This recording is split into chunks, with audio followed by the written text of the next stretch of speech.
Hello guys, welcome back to my YouTube channel Hindi guide by Rukhsar. आज मैं आप सभी को इग्नू एमएचडी 3 की कहानी ठाकुर का कुआं पढ़ाने जा रही हूँ, जो कि लिखा गया है प्रेमचंद्र द्वारा। ये कहानी पहली है। जब हम एमएचडी 3 की जो हमारी बुक है उसमें ये कहानी नंबर 1 है। प्रेमचंद्र के उपन्यास ठाकुर का कुआं, सदरती, पूस की रात, इन सबसे मिलती जुलती ये सारी एक जैसी कहानियाँ हैं। प्रेमचंद की कहानियों में क्या खास होता है, हम उनके बारे में पढ़ते हैं। इन कहानियों में किसान जीवन है, दलितों वंचितों की कहानी है। प्रेमचंद्र भाषण उपदेश नहीं देते हैं। प्रेमचंद्र चित्र बनाते हैं। जब भी वो कोई भी अपनी कहानी या उपन्यास लिखते हैं तो उसमें एक चित्र सा बना देते हैं, जिससे क्या होता है कि जो पाठक होते हैं उनको कहानी पढ़ने में अच्छा लगता है। प्रेमचंद्र नारे नहीं लगाते थे, प्रेमचंद्र व्यंजना करते थे। आइए अब हम कहानी की शुरुआत करते हैं। कहानी गंगी जोखू की कहानी है। गंगी जो है कि उसकी धर्मपत्नी है और जोखू उसका पति है। एक दिन जोखू बीमार है, पीने का पानी नहीं है।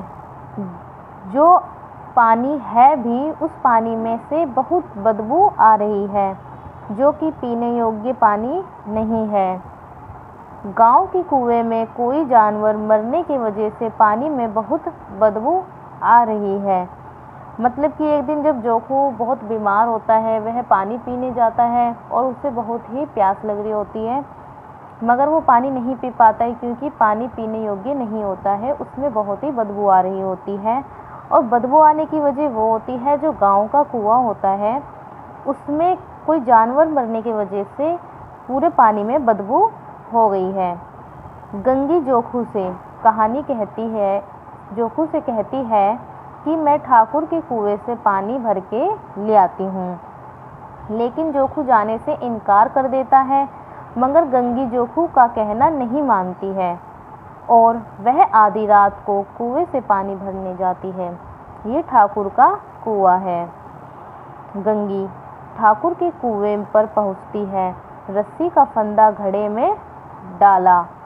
वो मतलब कि जोखू के मना करते हुए भी वह गंगी ठाकुर के कुएं पे पहुंच जाती है और पानी निकालने के लिए जो रस्सी का घड़ा होता है उसमें फंदा मार के आसपास इधर उधर देखती है।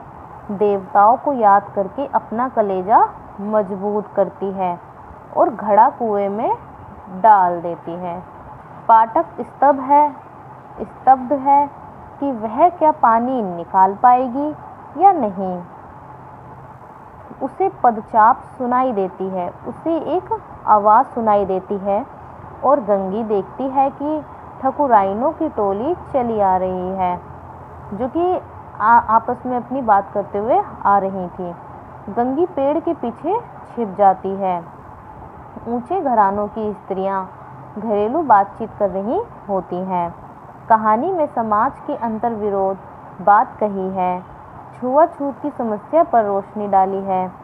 प्रेमचंद्र के लेखन की खासियतें। प्रेमचंद्र दलित जीवन को सामने लेकर आए। प्रेमचंद्र दलित जीवन की समस्याओं पर कहानी लिखी। दलित आंदोलन की शुरुआत प्रेमचंद्र ने की। ये आंदोलन संवेदना के रूप में था। दलितों के जीवन में हुआ छुआछूत सामान्य बात थी। समस्याओं को उजागर किया और सामने लाए। शिल्प और भाषा की दृष्टि से बहुत उपयोगी है। प्रेमचंद्र के लेखन में विरोध और प्रतिरोध होता है। ऊंचे घरानों के मर्द दलितों की स्त्रियों का शोषण करते हैं, उस वक्त उन्हें छुआछूत नहीं दिखाई देता है। गंगी कुएं के अंदर घड़ा डालती है और धीरे धीरे ऊपर खींचती है।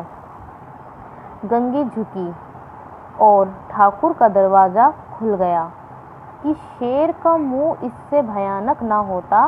गंगी के हाथ से रस्सी छूट गई। रस्सी के साथ घड़ा धड़ाम से पानी में गिरा और कई क्षण तक पानी में हलकोरे की आवाज़ सुनाई दी। ठाकुर पुकारते हुए, कौन है, कौन है, कुएं की तरफ आ रहे थे।